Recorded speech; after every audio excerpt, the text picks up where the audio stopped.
construtor do aperfeiçoamento. Ah, beleza. Eu vou até anotar aqui a data.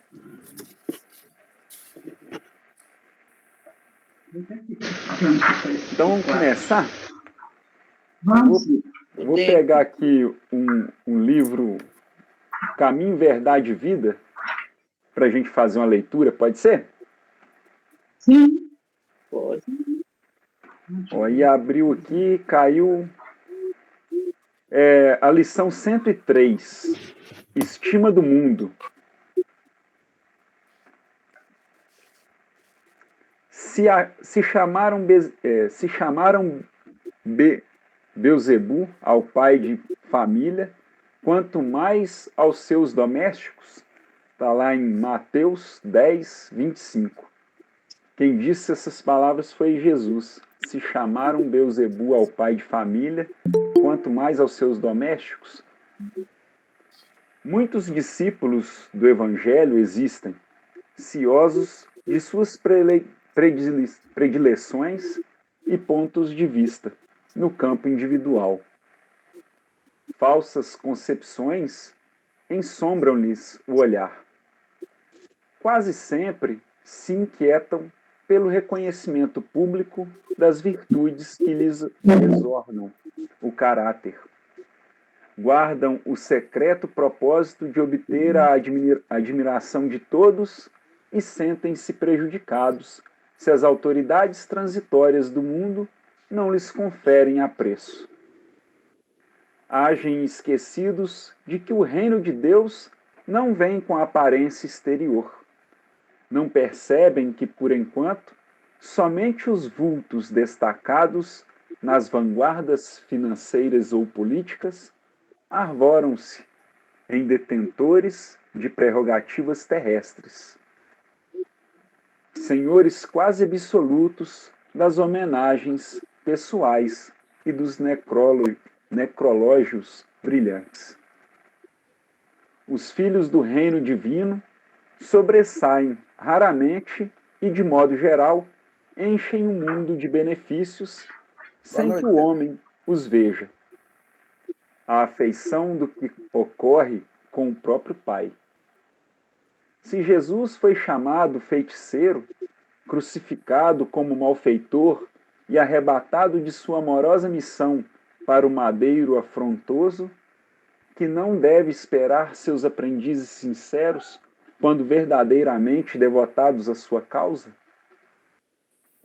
O discípulo não pode ignorar que a permanência na terra decorre da necessidade de trabalho proveitoso e não do uso de vantagens efêmeras que, em muitos casos, lhe anulariam a capacidade de servir.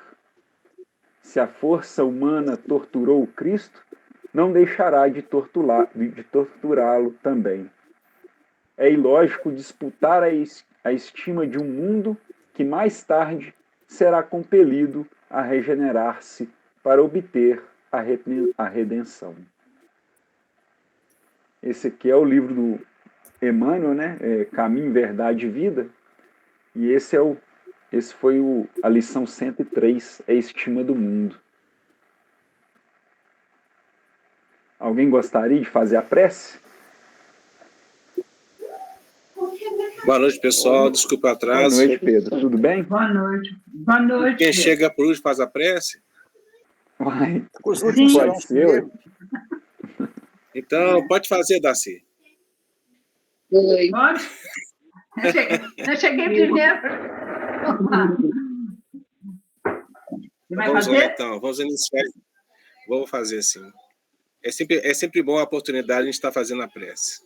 Sim. Vamos agradecer, então, a oportunidade de mais estudo em nossos lares, aproveitando essa egrégora que está acesa em nossas casas, né? E repassar as lares de redores, pedindo ao Pai que possa nos iluminar sempre e nos dar discernimento nas coisas que fazemos. Sabemos que as coisas não são fáceis, mas que com o nosso caminhar, com a nossa força de vontade, possamos galgar os nossos degraus para a nossa evolução espiritual. Pedimos também por aqueles que passam por dificuldade, em especial a nossa irmã Marília Mendonça, que desencarnou num acidente trágico neste final de semana, onde houve uma comoção nacional. Uma jovem, muita luz, e que desencarna tragicamente, mas nos deixa um legado da sua simplicidade e da sua humildade. Pedimos também para os nossos irmãos que se encontram encarcerados, os irmãos nossos que se encontram nas ruas, né? As crianças abandonadas, os lares que estão aí em conflitos, nossos irmãos que estão acamados, recuperando de uma doença, de uma cirurgia, em especial o nosso irmão da nossa amiga Carla, que está recuperando de um trauma também. E por nós mesmos, Senhor, que estamos aqui nessa oportunidade, o Senhor disse que não viria para os sãos, mas sim para os doentes. Aqui estamos estudando mais uma vez as parábolas do Senhor, aprendendo a cada dia mais, para que possamos colocar em prática nessa seara bendita. Continue, Senhor, olhando por nós, que nossos mentores possam estar sempre conosco, nos orientando do nosso caminhar.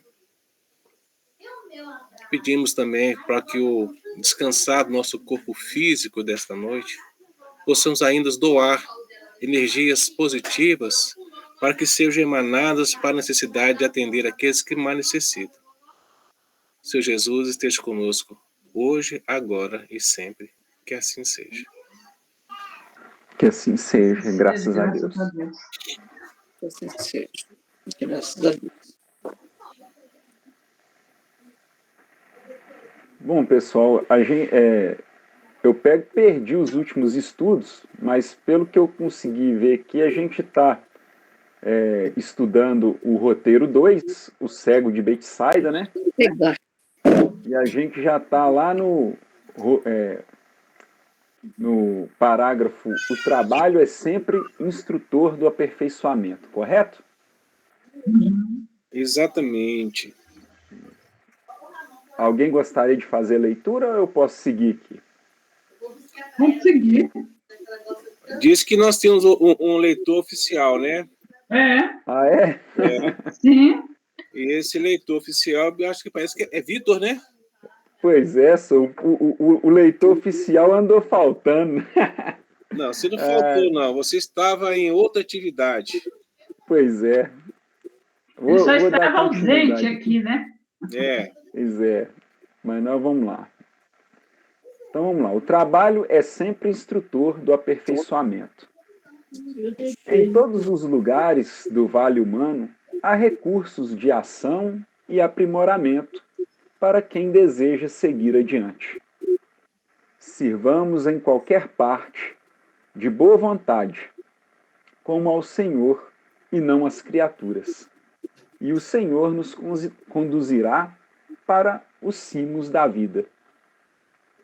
O versículo destaca, igualmente, a manifestação de misericórdia pelo cego, sentimento que antecede o auxílio, propriamente dito.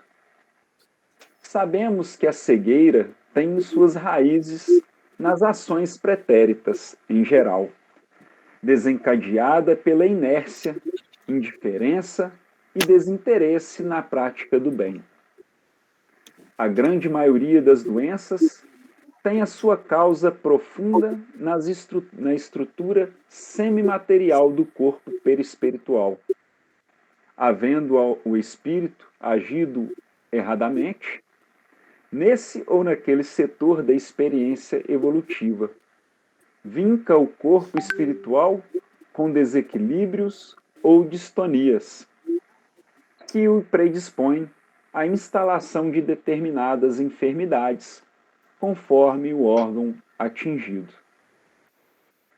O processo de cura se estabelece quando o enfermo começa a se desligar das causas geradoras da doença, sobretudo quando é apoiado pela família e amigos.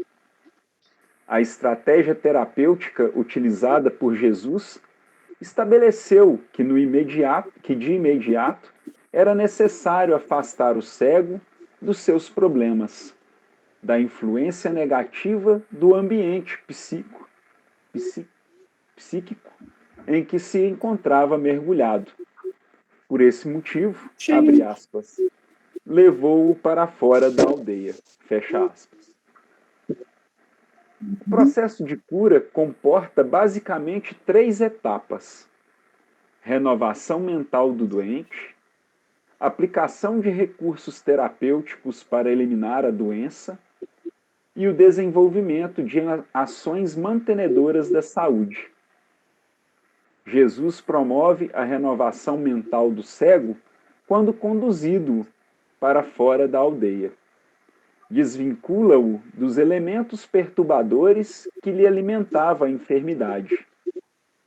Os recursos terapêuticos utilizados pelo mestre estão representados nos fluidos ou energias magnético-espirituais, presentes na sua saliva e nos seus fluidos magnéticos. As ações promotoras da saúde estão indicadas no versículo 26, registrado por Marcos. Abre aspas. E mandou-o para sua casa, dizendo: não entres na aldeia. Fecha aspas. Significa dizer que a saúde estaria garantida se o atendido guardasse a devida vigilância da sua casa mental. Entre parênteses, mandou-o para a sua casa, mantendo-se harmonizado no bem e afastado do foco dos antigos problemas. Não entres na aldeia. A cura, vocês querem dar uma paradinha? Porque parece que o trecho é longo. O que vocês acham? Eu acho que pode fazer um comentário, né, Toninho? O que você acha?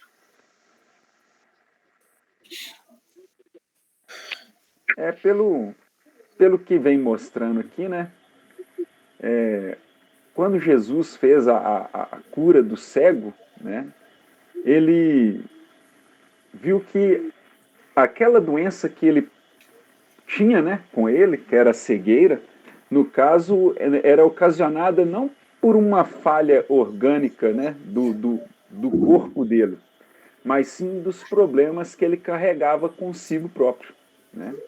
E aí ele mostrou aqui 3 etapas, né, da cura que Jesus, né, proporcionou a esse cego, que vinha dizendo aqui, né?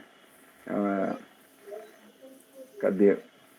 Onde que está? Olha lá, o cura, 3 etapas: renovação mental do doente, aplicação de recursos terapêuticos e a ação mantenedora da saúde. Então, esses foram as 3 etapas que Jesus utilizou para a cura daquele cego. Então, na primeira, que foi a renovação mental do doente, foi fazer com que ele se afastasse mentalmente do problema que ocasionava a cegueira dele, né? Depois, a segunda, que foi a aplicação dos recursos terapêuticos, que foi o uso de fluidos magnéticos, né, do próprio Jesus, no caso, diretamente aplicado sobre o cego.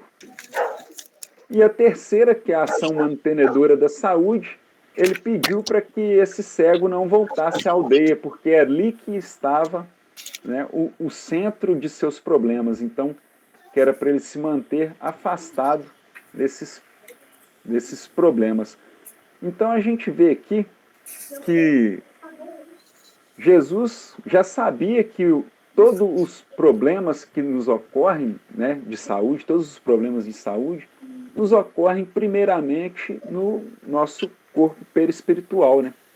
Como disse aqui no livro. E no caso daquele cego não era diferente. E para poder fazer com que ele se curasse, era necessário atuar justamente na causa do problema, e não remediar o efeito do problema, né? Então, no caso, foi aonde ele pediu para que ele se retirasse da aldeia, afastando a mente dele dos problemas, para que pudesse aplicar os fluidos.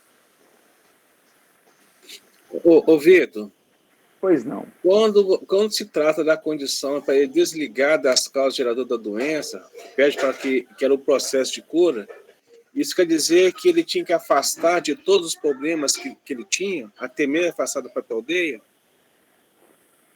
Então, eu vejo da seguinte forma, Pedro.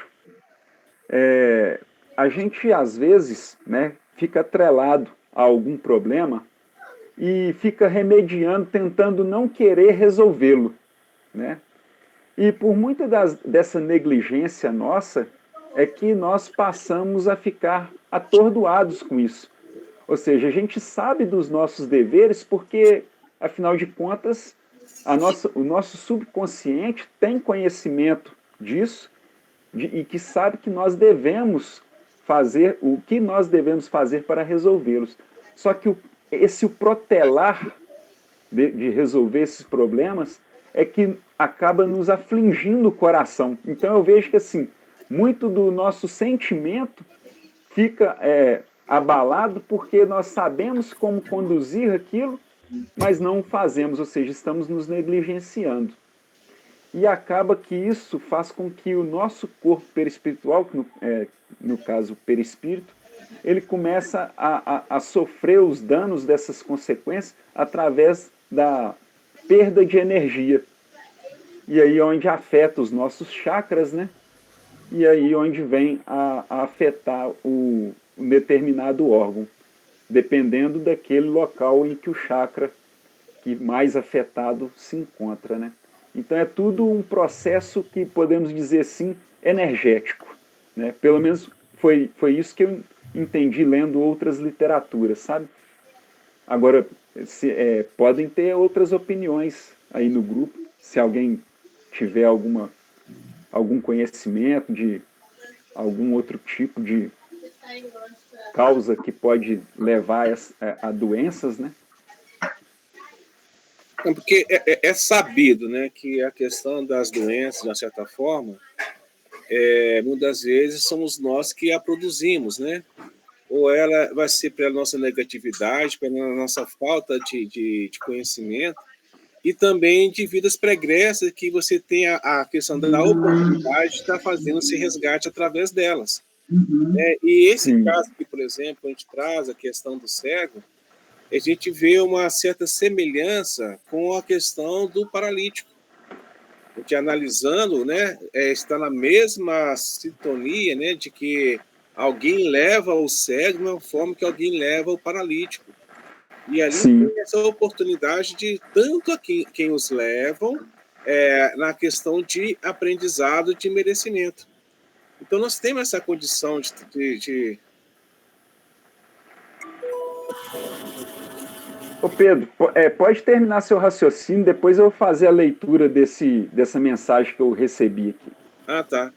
Então é isso. Então a gente vê que essa questão aqui nos traz aqui, que o processo de cura estabelece quando o enfermo começa a desligar das suas más inclinações e começa a entender que ele pode ser salvo, porque ele pede para ver. E Jesus, na sua magnitude, ele vai o quê? Ele pega saliva e passa nos olhos dele, e a primeira vez que ele vê, o que tu vê? Eu vejo um homem como se fosse árvores. E depois que Jesus vai lá e novamente toca em seus olhos, aí eu assim, agora o que você vê? Agora vejo o homem como realmente deve ser visto, e vejo as coisas mais claras. Aí. Então vá para sua casa e não retorne na aldeia. Para quê? Para ele não se impregnar novamente nos vícios que nós temos. Essa é a grande oportunidade, porque cego não é aquele que não enxerga, não, aquele que não quer ver as coisas. Sim. Mais alguém? Se não, eu queria fazer a leitura desse. É uma mensagem que chegou para mim do grupo lá dos 15 princípios. Eu estou vendo aqui, muito bom isso aí. Eu vou fazer a leitura dele aqui, chama O Corpo Demonstra. Olha que lindo esse texto colocado na porta do consultório de um médico homeopata e achei válido compartilhar. Aí está aqui assim. A enfermidade é um conflito entre a personalidade e a alma. O resfriado escorre quando o corpo não chora. A dor de garganta entope quando não é possível comunicar as aflições. O estômago arde quando as raivas não conseguem sair. O diabetes invade quando a solidão dói. O corpo engorda quando a insatisfação aperta. A dor de cabeça deprime quando as dúvidas aumentam. O coração desiste quando o sentido da vida parece terminar. A alergia aparece quando o perfeccionismo fica intolerável. As unhas quebram quando as defesas ficam ameaçadas. O peito aperta quando o orgulho escraviza. A pressão sobe quando o medo aprisiona. As neuroses paralisam quando a criança interna tiraniza. A febre esquenta quando as defesas detonam as fronteiras da imunidade. Os joelhos doem quando o orgulho não se dobra. O câncer mata quando não se perdoa. E as dores caladas, como falam em nosso corpo. A enfermidade não é má. Ela avisa quando erramos a direção. O caminho para a felicidade não é reto. Existem curvas chamadas equívocos. Existem semáforos chamados amigos, luzes de precaução chamada família. Ajudará muito ter no caminho uma peça de reposição chamada decisão, um potente motor chamado amor e um bom seguro chamado fé. Abundante combustível chamado paciência, mas há um maravilhoso condutor e solucionador chamado Deus. Então, Pedro, em cima daquilo que nós havíamos comentado, né, sobre a causa das nossas enfermidades, muitas delas estão atreladas, né, o nosso sentimento de raiva, o nosso sentimento de decepção, os nossos constrangimentos, que não conseguimos angústias, né? angústias, que não conseguimos lidar com elas. Isso tudo nos desequilibra, né, energeticamente. E como já é sabido por todos, né, os nossos chakras têm que estar sempre com a energia sempre equilibrada. Quando nós passamos a exercer algum tipo de ação que não é bem vista, que nós sabemos, nós começamos a nos cobrar, e esse sentimento faz com que essas energias, né, acabam se abalando, e aí vem a enfermidade e nos toma conta. Achei interessante que ali tem até a questão da solidão também, né? A solidão ocasiona o diabetes. É muito interessante como nós, humanos, não nascemos para ser só. Nascemos para viver em comunidade, em sociedade. O homem não é ilha, né, Darcy? É. Olha para você ver, interessante, né? Interessante entre aspas. Nós estamos aqui com um condômino nosso aqui que ele veio a óbito de ontem para hoje. Uma pessoa que é uma pessoa alegre, comunicativa e tudo, mas tinha os seus vícios. E o vício maior que ele tinha era a bebida. Mas ele não conseguia essa bebida por causa de quem? Da família. A família, basicamente, vamos dizer assim, o abandonou. Ele comprou aqui com a necessidade de trazer a família para cá, para viver no cantinho, cultivar a terra. E agora ele simplesmente desencarna na situação sozinho. Sem ninguém por perto, porque nascemos sozinhos e morreremos sozinhos. Então, assim, não tem essa condição, né? Então, assim, a gente vê que nós estamos aqui num aprendizado enorme. E quando o Vitor trouxe essa questão aí das enfermidades, ela é muito autêntica, ela nos coloca para cima e nos mostra o seguinte: a cura depende de quem? De nós mesmos. De nós mesmos. Nós mesmos que nos curamos. Sim. Tem um médico, José Carlos de Lucas, ele fala muito sobre as curas. E assim, tem um livro dele que fala as curas de Jesus. Então é o seguinte, a gente já começa trazendo essa condição de que, se você quer ser curado, comece a pensar em você primeiro. Uhum. Comece a pensar em você intimamente. O que você quer que se cure? Entendeu? Então, essa é a nossa grande oportunidade. Então, é o seguinte, os estudos que nós fazemos aqui nas segundas e na quinta-feira é um grande remédio para a nossa cura íntima. A gente esquecer, nós pensamos que nós estamos sozinhos, nós não estamos sozinhos. Às vezes estamos assim, isolados momentaneamente, mas a gente nunca está só. Né? Então tem essa grande oportunidade. E nós estamos aqui nessa condição até mesmo do próprio cego, né? Desse cego aqui de Betsaida, e que alguém está nos conduzindo até Jesus para que nós possamos tirar essa venda dos nossos olhos para enxergar direito. Não enxergar homens como árvores, mas enxergar claramente. Então essa é a grande oportunidade que nós temos, de vivenciar isso. Resguardar o nosso íntimo, agradecer por tudo que a gente faz. Isso que é importante para nós. Essa semana lá no Jefa, o tema que vai ser desenvolvido, né, tanto na palestra pública quanto na evangelização, é justamente o tema Jesus, o médico de almas. Uhum. Então, assim que eu terminar de preparar aqui a apresentação e tudo, eu vou compartilhar com vocês. O conteúdo é direcionado para as crianças, mas vai ser um negócio bacana porque está sendo estudado aqui no EAD. Pois é, mas e a criança interna que cada um de nós tem? Ah, é. Pois é, ué. E essa criança interna que é o eterno aprendiz. Com certeza, Darcy. Com certeza. Mais alguém ou vamos prosseguir? Não, Toninho tem que fazer alguma coisa para nós, né, Toninho? Então, Isabel quer falar. Está com o microfone.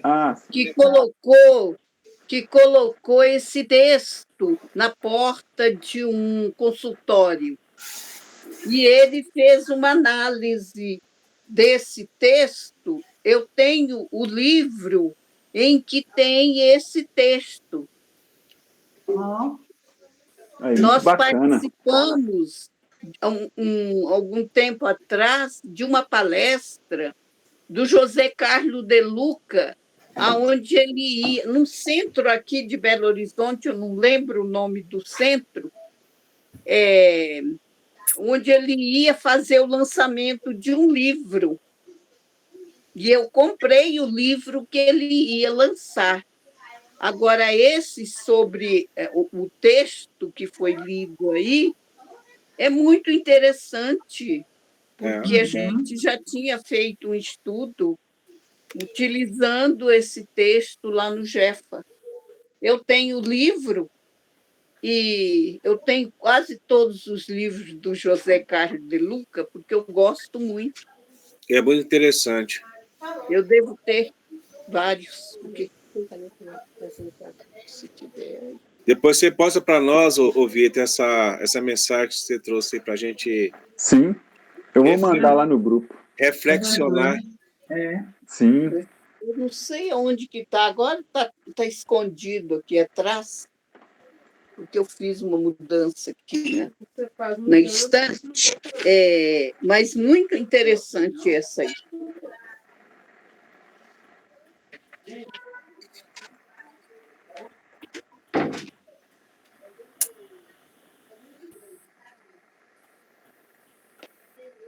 Mais alguém? Nós pode prosseguir, né? Vamos prosseguir, então? Aqui tem o... A Isabel está... Glauco Fajardo. o Toninho conhece, né, Toninho? As obras do Cláudio Fajardo. Ele escreveu sobre as curas de Jesus, Jesus terapeuta, tá? E aqui tem a cura do cego de Betsaida, bem aqui no início desse segundo volume. São 3 volumes, tá? E bem no primeiro, ele traz sobre a questão da doença, as enfermidades, a questão da dor, né? Porque, como Jesus, terapeuta, ele traz aqui Jesus. Sejam bem-vindos à nossa sala de passe. Aqui, Ô, sobre Pedro, as seu áudio está doenças, vazando. a questão de saúde, né? Aqui, aqui ele traz sobre a dor, a terapia, terapeuta, e aí ele vem discorrendo sobre várias curas de Jesus, né? Dentro desse Jesus terapeuta. É muito interessante que ele só fala sobre curas, né? O Cláudio Fajardo. E ele traz assim minuciosamente cada frase. Ó, bacana. Então quer dizer que ele pega, coloca aquelas curas de Jesus assim, explicando, como que foi feito Sim, Cada perante, parágrafo, perante o conhecimento espírita, né? sobre as curas. Esse é o Jesus terapeuta, Dona Isabel?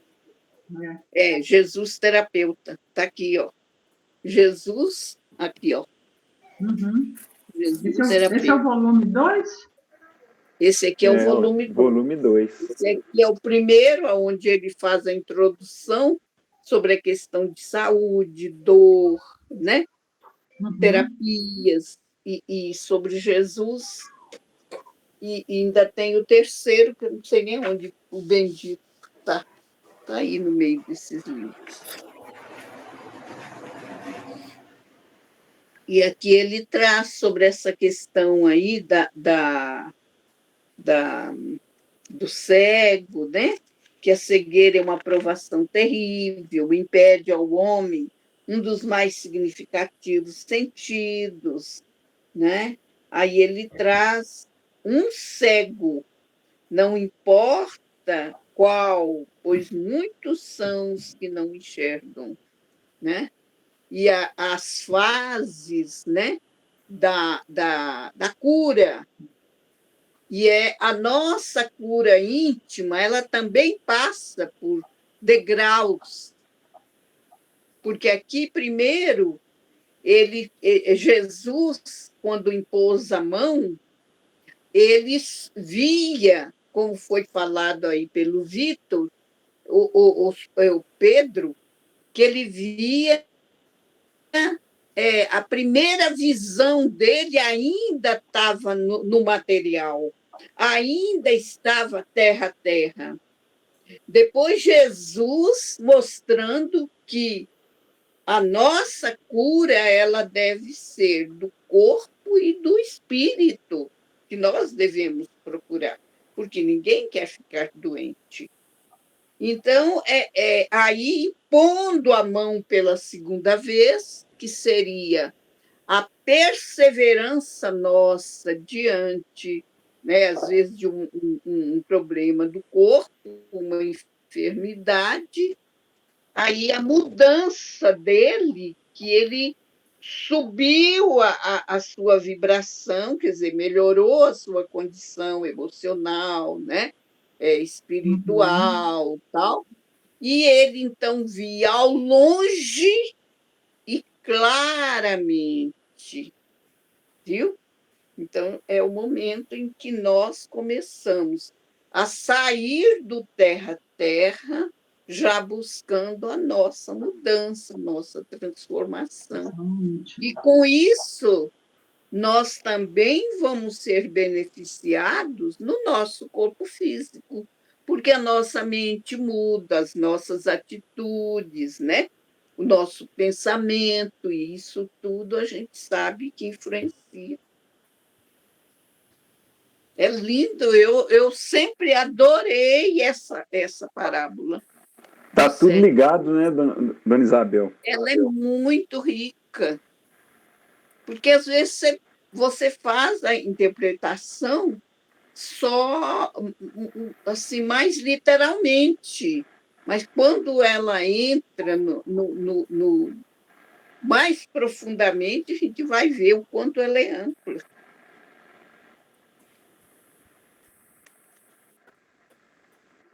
Muito bacana. Mais alguém? Quer ir não, Toninho? Menino, o que acontece é o seguinte, o Kardec, ele já trata desse assunto lá no livro, na Gênese, lá no capítulo 15, parece-nos que o verso 12, Kardec recebe 2 exemplos da magnitude de Jesus. Ele trata desse caso e trata também do paralítico de Cafarnaum.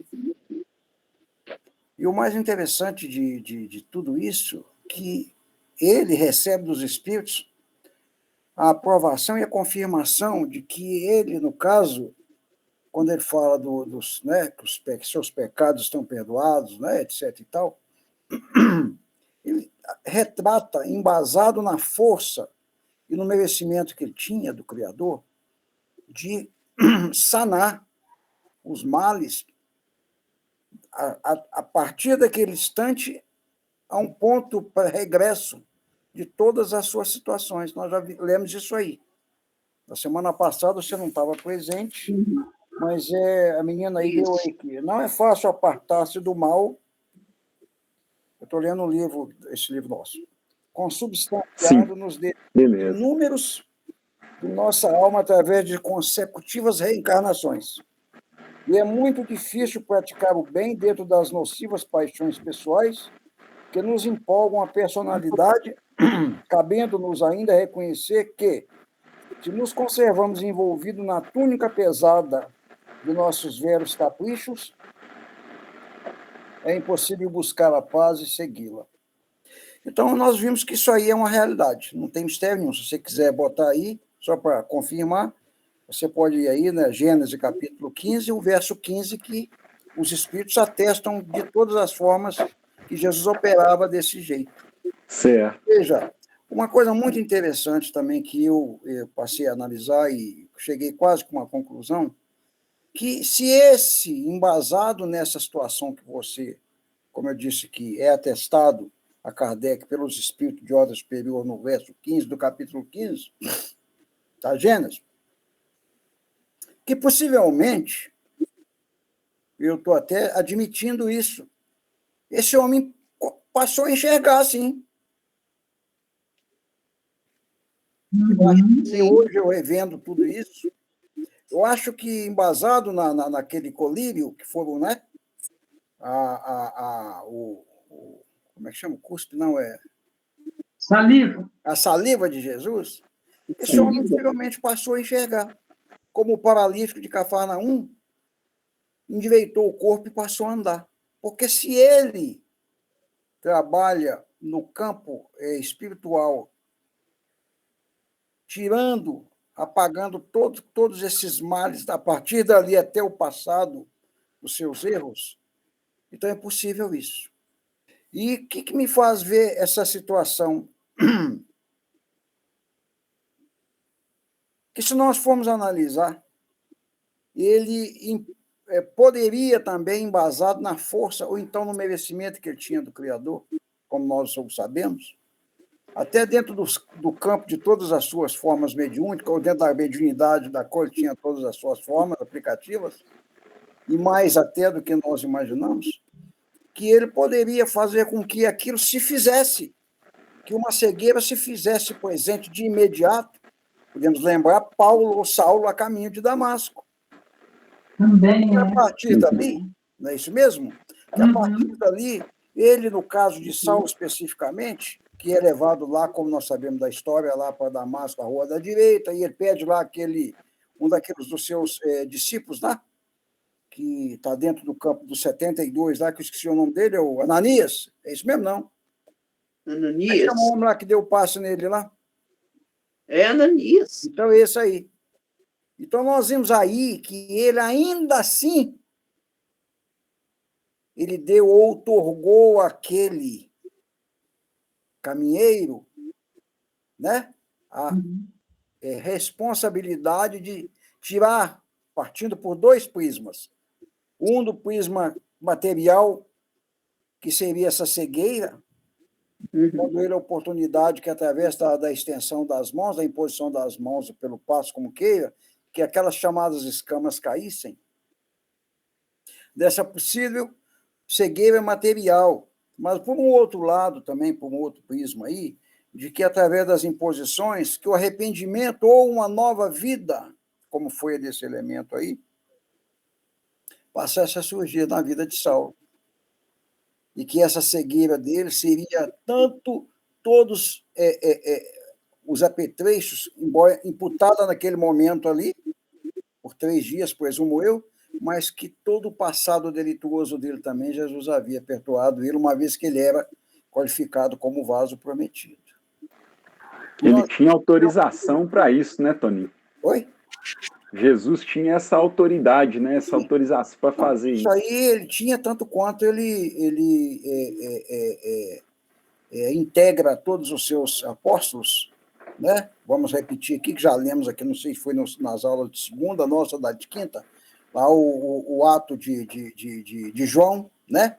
E mais, parece que, eu lembro lá se foi André, Pedro e João, lá na entrada de Formosa, né? Que também embasados naquela condição, desentrajaram, ou seja, deram uma oportunidade àquele homem, não tenho prata nem ouro, mas o que tenho, toma-te, ou seja, levanta-te e vai estar com os teus.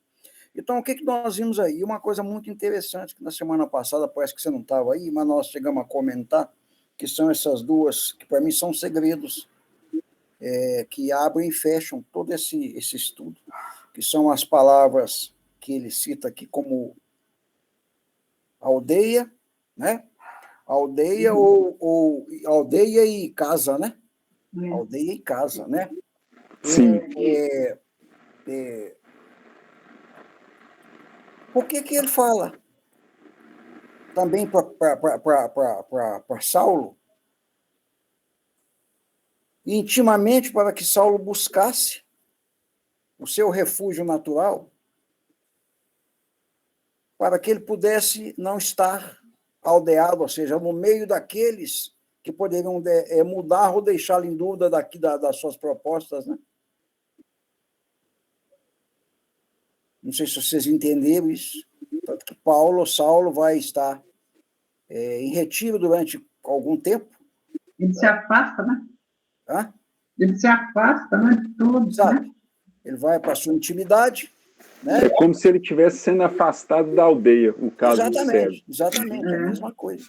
Agora, aquilo Sim. foi inteirado no psíquico dele, no mental dele, ou seja, mentalmente pelo Cristo Jesus. Essa é a verdade. Então, nós vimos aí que Jesus, através do que está escrito, repito novamente, lá na Gênesis, no capítulo 15, do verso 15, né?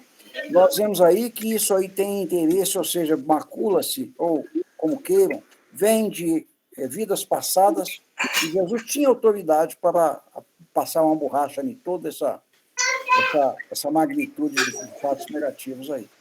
Mas que ele poderia também, como deu o exemplo aí de Paulo, imputar num certo momento aquela cegueira, para que ele, através daquela cegueira, né, mesmo que temporária de 3 ou 4 dias, como queira, apagar todo o mal que Saulo havia cometido, conforme esse fulano, para que uma nova vida surgisse a partir de então para aquele companheiro lá. Então, repito, eu gosto muito da Gênese, porque ela, para mim, é muito completa. Deixa eu pegar a Gênese. Porque os outros não são. Mas ela é muito, muito explicativa. Sabe? Muito explicativa. Com certeza. Ela tem fatos que, realmente, a gente buscando a fundo as suas informações, do que está escrito ali, leva a gente a posições de que, realmente, tudo que a gente lê, as ações ou os milagres de Jesus, como queira, né? Os fenômenos que Só as predições, né? coloca não são reais. É o livro. 15. Oi? É Gênesis 15. O capítulo 15, esse fato aí desse que nós estamos lendo, ele relata isso no verso 12 do capítulo 15, no item 12. 15, 12. Logo na frente, o 13, parece, ou 14, eu não sei, que fala do paralítico, e no 15, no verso 15, é que os Espíritos abrem para ele abertamente essas curas de Jesus em relação, quando ele falava que os teus pecados estão perdoados. O livro da Gênesis, ele é bem científico, né? Se você for ver ele em si, ele tem uma explicação Gênesis 15, científica verso e 15, biológica. está lá bem aberto, bem muito claro, muito simples, por sinal. Então, Sim. hoje, a gente fazendo uma reanálise, nós podemos ver que, embasado nisso, é possível que aquele companheiro passou a enxergar. Sim. É possível que aquele paralítico lá de Cafarnaum passou a andar. Porque se nós vimos em alguns milagres lá dos porcos, que ele cura aquele companheiro obsidiado, que é uma forma diferenciada, mas não deixa de ser uma doença, e se ele estava ali acomodado até naquele instante de obsessão, dentro do campo, elevado pelo campo da obsessão, possivelmente na sua última escala, né? Possivelmente por causa de quê? De compromissos de vidas passadas. Aqueles que estavam no plano espiritual, ou seja, ele não paga, então vamos mostrar como é que nós vamos cobrar dele. Então, Jesus, com aquela simplicidade, ele fala, né? Que eles deixassem aquele companheiro e seguissem rumo com aquela vara de porcos ali. E nós vimos que ele se cura por completo. Oi, Pedro? Você não está procurando, não, né? Eu estou procurando, só que eu não estou achando. Marco, capítulo 15 da gente, cadê? Item 15. O meu livro é em PDF, aí ele tá abrindo ainda. Demora. 15. Capítulo 15, item 15. Pois é, eu estou procurando aqui. Aqui fala assim, e tu irás a teus pais em paz, em boa velhice e será sepultado. O item 15. No capítulo 15? Não. Você está olhando outra coisa. É a gente, cadê? É o capítulo que fala, procure curas. Pronto. Ô, Toninho. Diga, menina. No meu aqui está assim, ó. É o capítulo 15. Vai lá no capítulo 15, ele relata sobre curas. Aí vocês vão no item 15. Aí o item 15, aqui está como o paralítico. E o item 12 está como o cego de Betsaida. Exatamente. Agora vai lá no 14, que é o paralítico. O 14, é o da frente. E aí vê o 15. Agora vê o 15. Lê o capítulo 15. O 15 está escrito assim: o paralítico se levantou imediatamente e foi para a sua casa. Esse é o verso 14, né? Esse é o 15. O 14 Não, tem alguma coisa errada. Eu abri aqui, não coisa enquanto lá. E significam aquelas palavras, teus pecados são remedidos ou perdoados. E em que podiam elas influir para a cura? Esse é o verso 15 lá do livro de curas. O Espiritismo lhes dá a explicação como uma infinidade, e eu não sei fazer o que vocês fazem aí de botar aí, não. Lhe dá uma explicação como uma infinidade de outras palavras incompreendidas até hoje. Por meio da pluralidade das existências, ele ensina que os males e aflições da vida são muitas vezes expiações do passado, bem como que sofremos na vida presente as consequências das faltas que cometemos em existências anteriores e assim até que tenhamos pago a dívida de nossas imperfeições, pois que as existências são solidárias umas para com as outras. Se porventura, está acabando, se porventura a enfermidade daquele homem era uma expiação do mal que ele praticara, o dizer-lhe Jesus, teus pecados lhes são remitidos ou perdoados, equivaleria a dizer-lhes, pagaste a tua dívida. A fé que agora possuís elediu a causa de tua enfermidade. Consequentemente, mereces ficar livre de todas elas. Daí o haver dito aos escribas, tão fácil é dizer, teus pecados são perdoados, como levanta-te e anda. cessada a causa, o efeito tem que cessar. É precisamente o caso do encarcerado a quem se declara ter o crime, olha, um exemplo que vem atual, é precisamente o caso do encarcerado a quem se declara ter o crime está expiado e perdoado. O que equivaleria ele dizer-lhes? Pode sair da prisão. Então, é isso, está lá. Então, é o item 15 que está lá na agenda de Kardec. Eu não sei por que vocês não estão no capítulo 15, não sei por que vocês não acharam, está lá. O item 15 está aqui. Agora, uma coisa muito interessante. Então, Vocês viram aí? Vai mentira. descendo aí. Os 10 leprosos.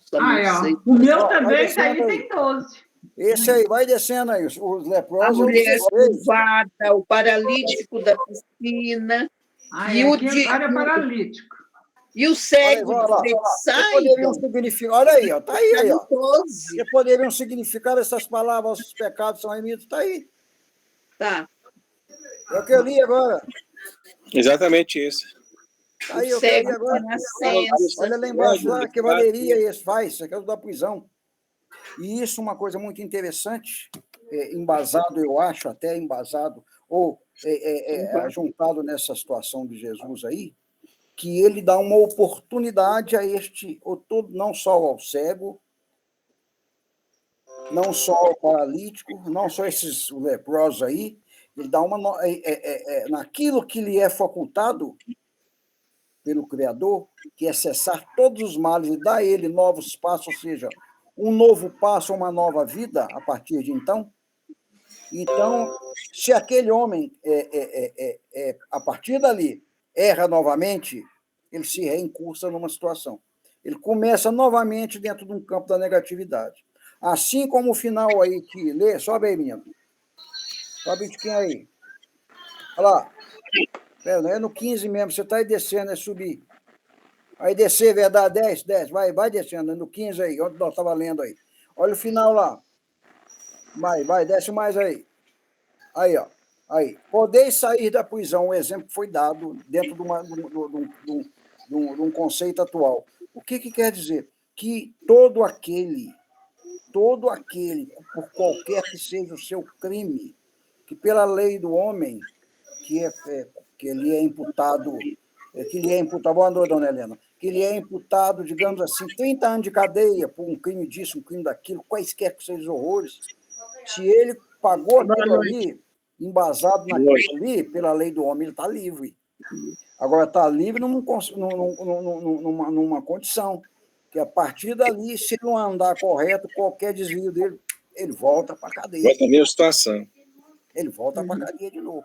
E é exatamente o que esse homem, esses aí, a mulher da hemorraíza e todos esses que nós vimos aí. Então, Jesus tem, se nós formos analisar a partir do Novo Testamento, Jesus tem 39 chamados milagres. Milagres. E os milagres mais leves, né, que começa lá com aqueles lá da multiplicação, não, dos pães, digamos assim, mas o primeiro foi da água para o vinho, não é isso mesmo? São milagres leves. Então, esses aqui já toca mais. Esses aqui que nós estamos vendo aí já toca mais.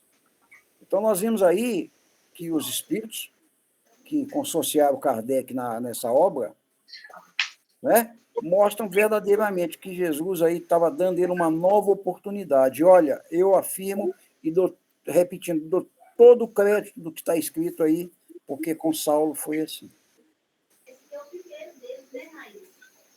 E nós vimos depois quem foi esse Saulo na condição de Paulo, né? Entendeu como? É o que eu acho. É o correto, né? Entendi. É o correto. Depois vem os milagres de Jesus, que você falou sobre isso. Então tá, então. Pode apagar.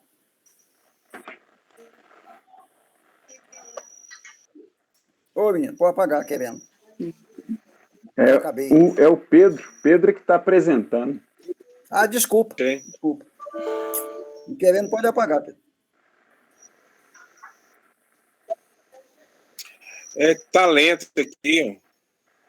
Eu já pedi. Uma coisa que a gente tem que procurar dar assim, nós sabemos que eu só estou falando, mas se nós nos consorciamos à condição de espiritistas, é porque nós cremos, nós acreditamos, nós colocamos, damos vazão àquilo, né? Como prática daquilo, ainda talvez dentro da imperfeição, mas nos é facultativo e obrigatório essa questão da prática da proposta de Jesus nas leis divinas, principalmente a última, que fala da justiça, do amor e da caridade. Então, o que nós temos que entender? Que Kardec foi muito feliz. Muito feliz. Kardec não precisava de viver 90 anos, pelo contrário. Pouco tempo que ele teve para poder, né, trazer aí essa obra como está aí hoje. E uma coisa muito interessante, ele foi tão feliz na recepção dessas informações, na minha opinião, que não parou por aí, não. Nós temos um livro dele aí, e temos outros que foram descobertos agora, não sei se vocês sabem, foram descobertos tesouros, ou seja, históricos, escritos por ele manualmente, que dá em torno aí de até mais de 20 obras. Não sei se vocês estão cientes disso aí, mas nós tivemos aí, fica é isso aí, quantos que é? 39 mesmo? Está dando 37. Tá bom, eu ainda aumentei mais 2, porque eu sou um dos milagres dele. Toninho. Essa aí foi boa, viu, Toninho? Então, Kardec foi tão feliz, 37, tá certo, é isso mesmo. Esse aí tá muito lá, quase no finalzinho, pode ver que ele tá por aí, ó. Então, são 27 ou 26 e por aí fora. Então, o que acontece? Kardec foi tão feliz na sua, não na sua escolha, mas na sua condição aberta de ter recebido, falando, eu quero, eu topo. Porque, olha, nós temos obras aí pós a estada no plano material dele, ou seja, após o seu retorno, que, por exemplo, obras póstumas. Ou seja, aquele é um livro rico, mas riquíssimo, da presença de Jesus ante até o próprio Cristo Jesus. Nós vimos ali que ele teve diante de espíritos ou que arrumaram apelidos, digamos assim, como é o caso de Zéfiro, né? Ou o chamado Espírito da Verdade. Da verdade. Ora, quem é que é o Espírito da Verdade, na minha opinião? Ou então está errado o que está na Bíblia, eu sou o caminho, a verdade e a vida. Quem é que é? Então, ele estava direcionado, recebendo instruções do próprio Cristo. Essa é a verdade. E Zéfiro, uma coparticipação que muitos atribuem a ser João, que eu também não vou entrar no mérito. O apóstolo João, não vou entrar no mérito. Então, nós vimos aí que aquele livro é riquíssimo, mas riquíssimo. E agora, como disse para vocês, foi descoberto, e tem um rapaz aí, eu vou depois, se eu achar, eu vou mandar para vocês aí, que ele descobriu aí, guardado lá na França, lá onde ele morava, lá, algo que dá em torno de mais de 20 obras, com todo o histórico, o acervo. Como o próprio Chico também deixou um monte aí, que poderá amanhã ou depois ser, né, colocado aí no prelo aí. Então, acho que é muito interessante a gente entender que é verdadeiro tudo isso que a gente está lendo aqui, não tem por onde, sabe? Não tem por onde a gente realmente não dá crédito, não, sabe? Então, é isso. Bacana. Então. Muito boa explicação. Eu acho que, repito, não tem por onde a gente não aceitar essa questão aí do que você acabou de ler aí, que nos traz a Gênesis, porque Paulo ou Saulo é o próprio exemplo disso aí. Sim. Porque Saulo, ele nós vimos aí que não tinha nada que, se não fosse isso, que derrubasse ele. Nada. Não tinha nada. Tudo e qualquer outra situação que o fosse, ele ainda continuaria a dizimar os caminheiros. Foi a única forma de derrubar ele, foi essa. Que em 3 ou 4 dias deu ele uma oportunidade de rever e ser salvo de todas as encarnações passadas, que até então nós não sabemos assim, muito a respeito, né? Então, continua aí, menino. A menos que a Isabel, a menina, cadê ela? A Carla, né? Dona Helena, que ela quer falar. Se alguém quiser comentar mais alguma coisa sobre esse parágrafo, senão a gente dá continuidade. Vou trazer aqui, Vitor, só um pouquinho a questão de Zéfiro. Ah, sim. Que aí a gente complementa mais ainda esse parágrafo. Aí, ó. Aí tá falando sobre Zéfiro. Apareceu? Apareceu. Olha lá. É o pseudônimo do Consciex Amparadora de Allan Kardec. Relatado no livro Obras Póstumas e do personagem no qual coordena a psicoteca descrita no livro Cristo Espera por Ti. Romance psicografado pela Consciex Honoré de Balzac. Significando brisa, sopro, vento brando, favorável e promissor que sopra do oeste, no qual, segundo a mitologia grega, é a personificação deste vento, filho dos deuses Eos e Astrel. Então, E tá vendo aí? teve aqui, né, a questão do Allan Kardec, que no século XIX, durante as sessões parapsíquicas com as mesas girantes, psicografia, psicofonia e transe realizadas na residência da família Baldin, surge a Consciex Zéfiro. Este era o amparador extrafísico protetor das sensitivas Caroline Baldin e Júlio Baldin. Aí o professor Hipólite, futuro Allan Kardec, é convidado junto com a esposa Amélie a frequentar sessões com o objetivo de observar a existência de fenômenos parapsíquicos. O pai Baldin foi conhecido numa sessão de mesa girante na casa da senhora Flamézion, na qual Rivaio aprofundava seu recente interesse pelos fenômenos espíritas. E vem trazendo aí a questão do espírito protetor, as perguntas, as respostas. Mas é uma obra que vale a pena ler. Se alguém não leu, vale a pena. Muito interessante. Gosto muito de obras póstumas. Obras póstumas é interessante. Eu comecei a ler também. Eu também gosto. Já li. Quando eu comecei a ler, eu tive uma certa dificuldade de compreender. Aí eu tenho que voltar. Ele deixa muito claro de todas as formas mediúnicas também. Ele esclarece lá. O capítulo 9 fala muito bem do sobrenatural. Muito interessante a obra. Eu gosto muito.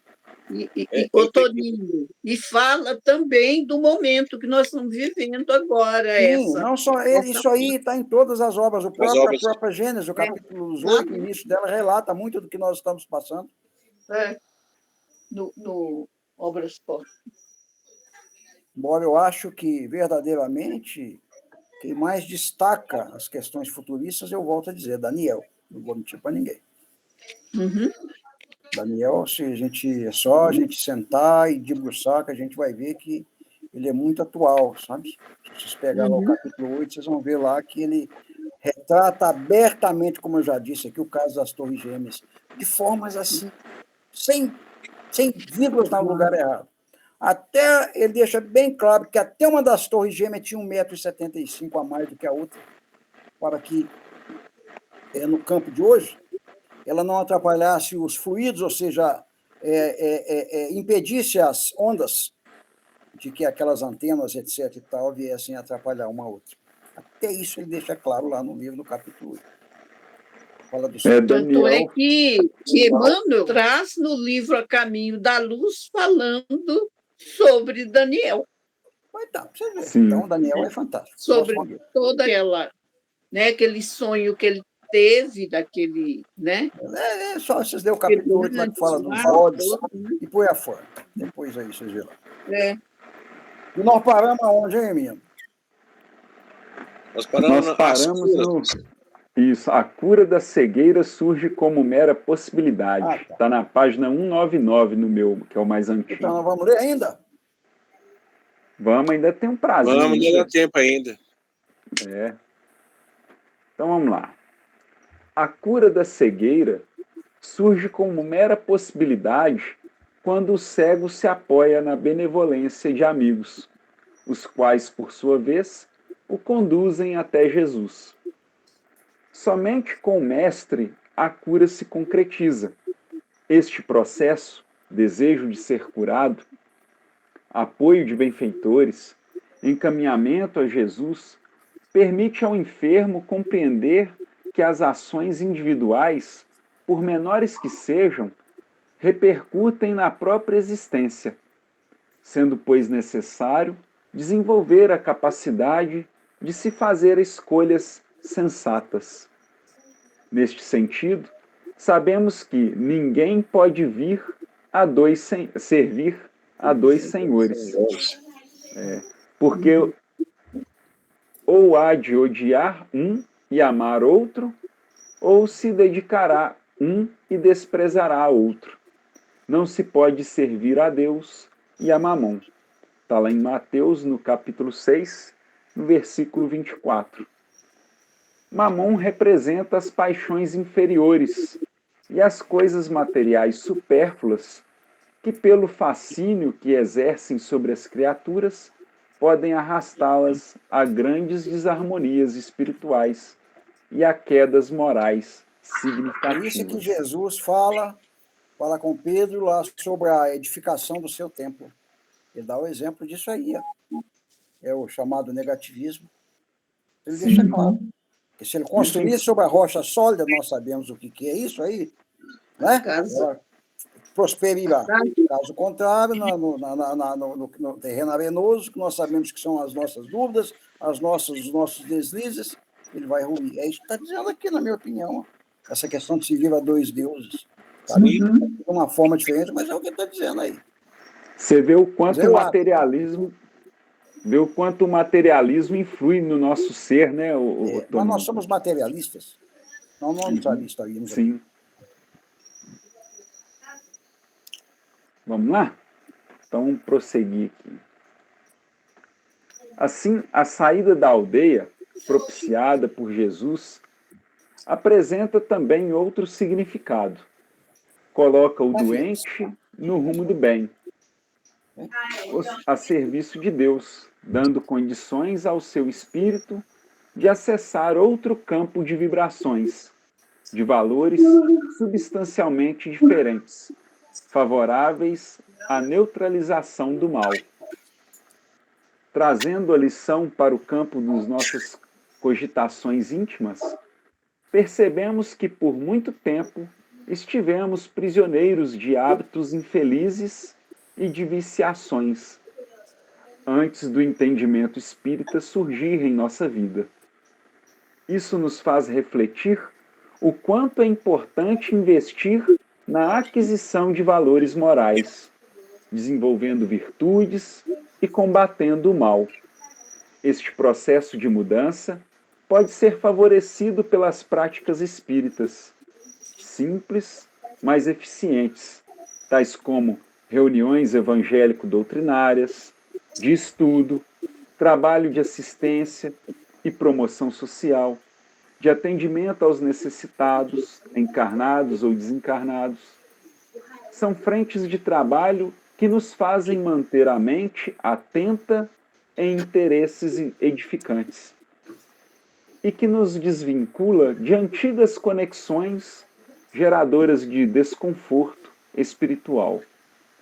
Agindo assim, estaremos promovendo a desativação de sofrimentos e patologias equivocadamente nutridas pelo nosso espírito. Isso não é nada mais, nada menos do que a realidade. Esse trabalho, com certeza. Esse trabalho falando disso. Sim.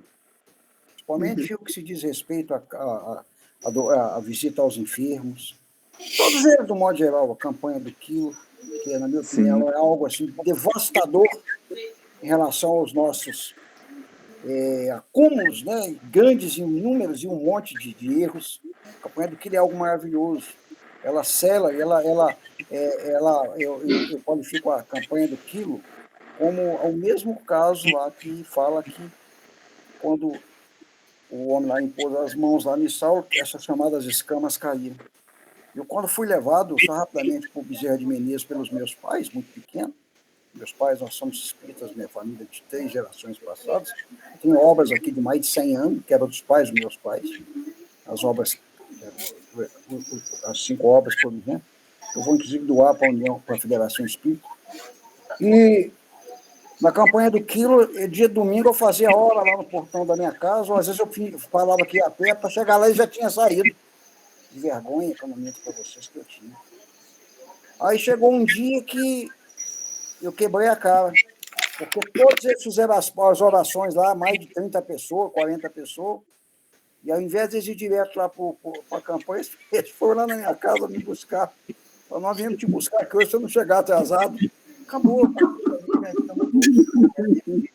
De trabalho, para lutar. Eu ficava doido para chegar o domingo. Depois nós viemos te buscar aqui para você não falar que chegou atrasado. É isso. Então isso aqui é raro, isso aqui é pura realidade. Pura realidade, sabe? É maravilhoso isso. Pode Você sente que a energia é diferente, né, Toninho? Realmente.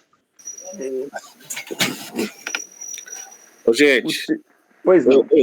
Aqui já deu 21h15. 13. Ah, sim. A gente podia. Então pode ser 12 e falta 5.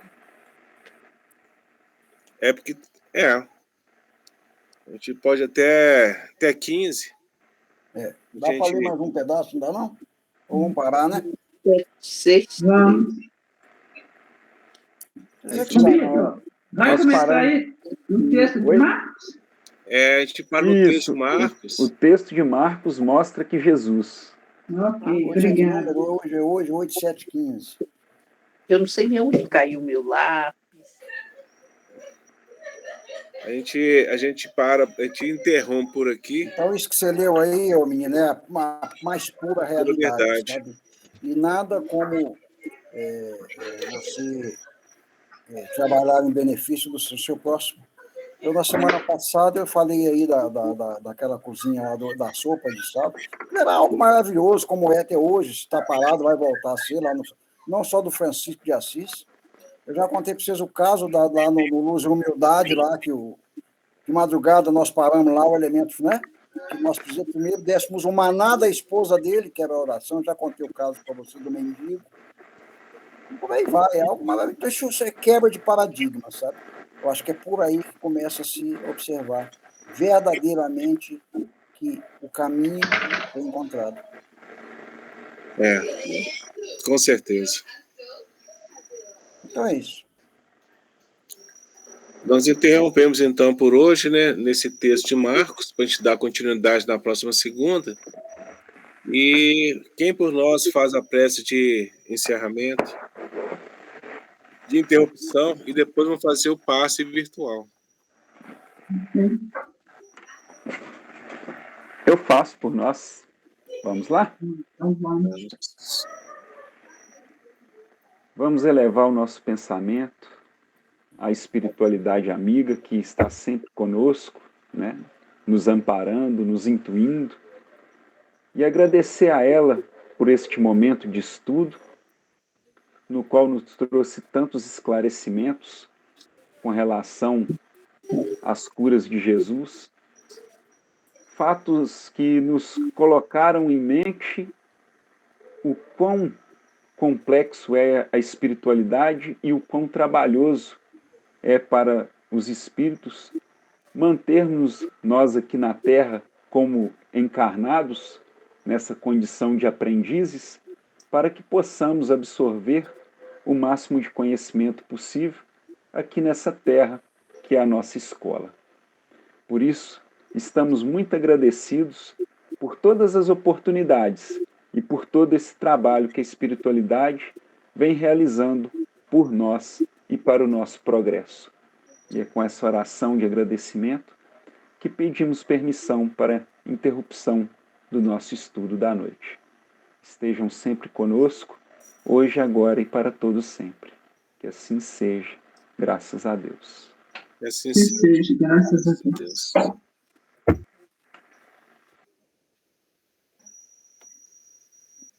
Atual.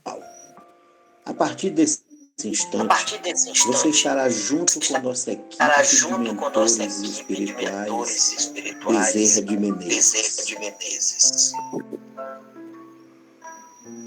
Para a realização de sua limpeza e purificação espiritual e o recebimento de energias revitalizantes necessárias ao seu fortalecimento interior e exterior em seu corpo físico, emocional e espiritual. Peça também o concurso de seu anjo da guarda e dos anjos e espíritos superiores que tenha mais afinidade. Para isso, orientamos que se despoje de todas as suas preocupações do dia a dia. Deixe de lado por alguns instantes suas tarefas e compromissos corriqueiros. Isole-se em um ambiente tranquilo para não ser interrompido. Deitado ou sentado confortavelmente, inicie uma respiração lenta e profundamente, com o único objetivo neste momento de receber esse passe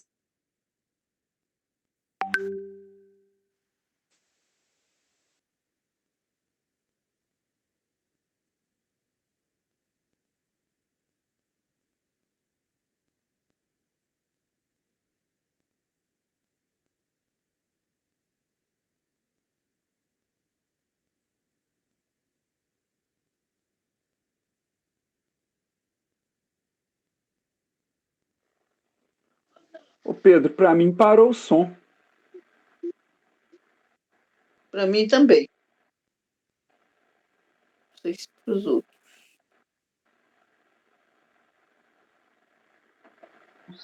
Parou aqui também.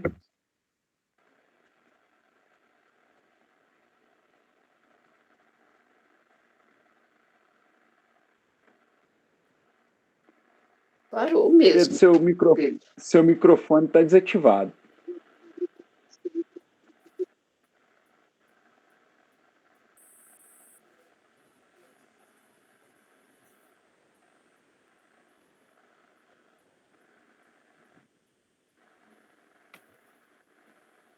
Pedro, ativa seu microfone da AME aí.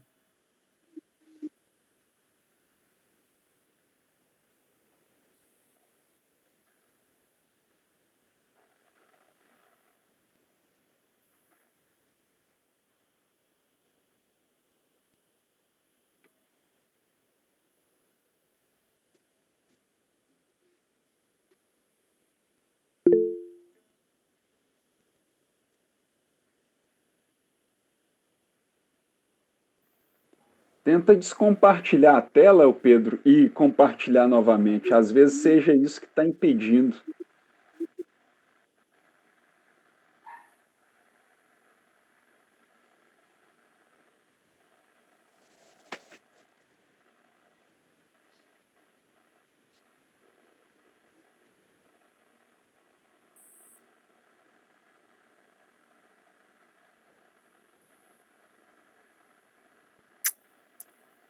O Vitor busca a tela. Vou pegar aqui, só um instante.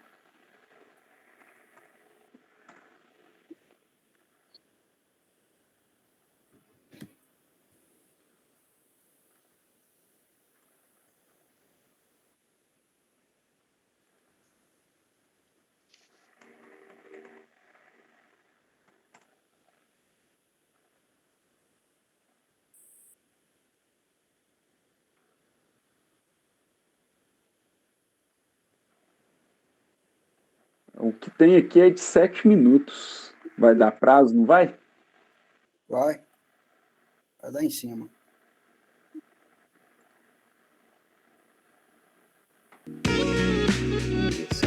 Agora. Pedro, eu vou tentar passar aqui. Não é o mesmo que você passa, mas ele também é da equipe de Bezerra de Menezes. Ele saiu. Até Ele vai voltar. caiu. Ele deve voltar. Estava dando, inclusive, microfonia, porque ele estava com 2 microfones abertos. Sim, estava.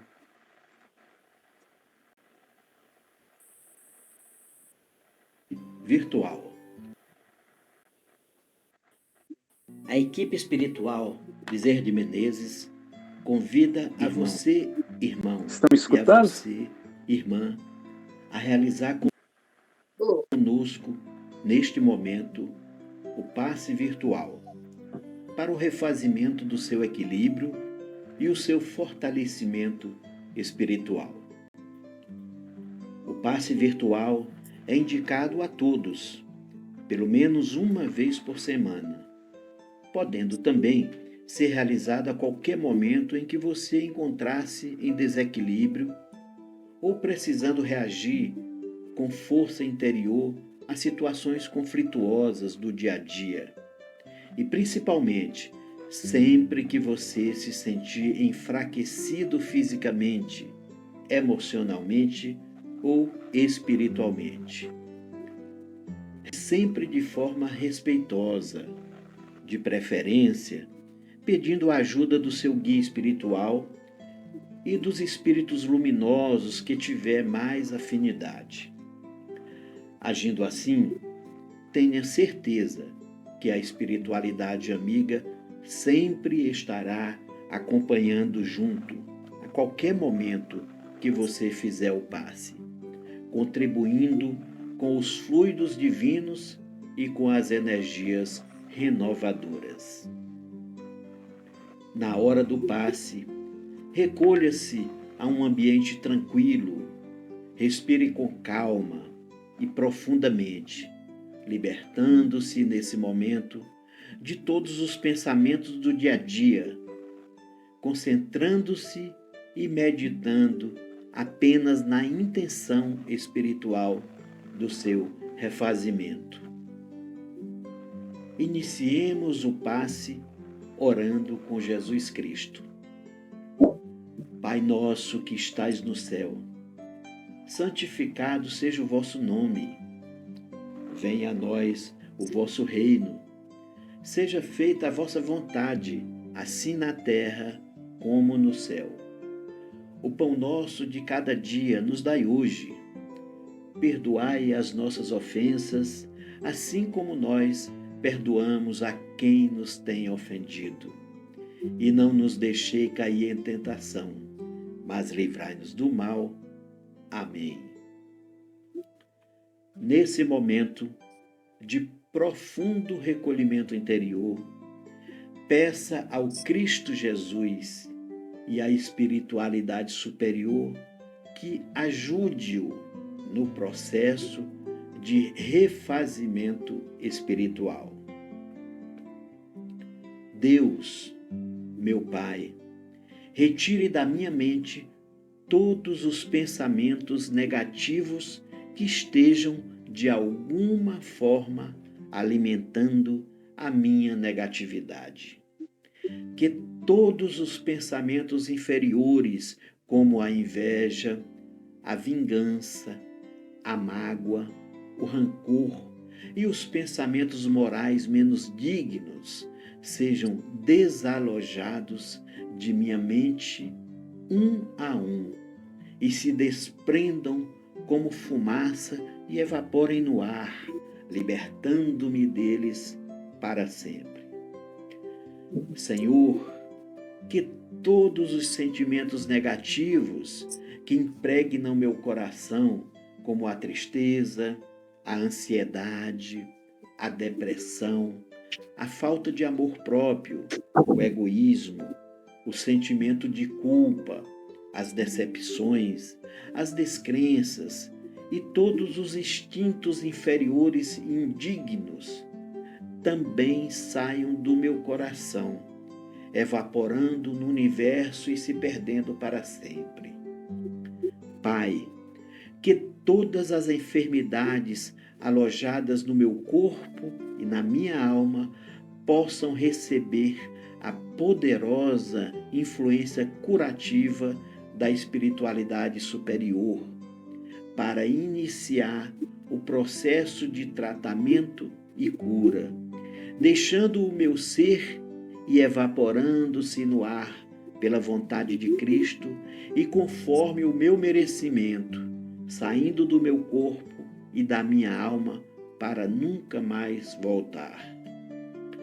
E assim, meu Pai, após essa poderosa limpeza do meu corpo, na minha mente e no meu espírito, eu possa receber, através dos irmãos espirituais e com as bênçãos e a luz do Cristo Jesus, a energia luminosa e curativa do divino. Que nesse momento, luminosamente banhando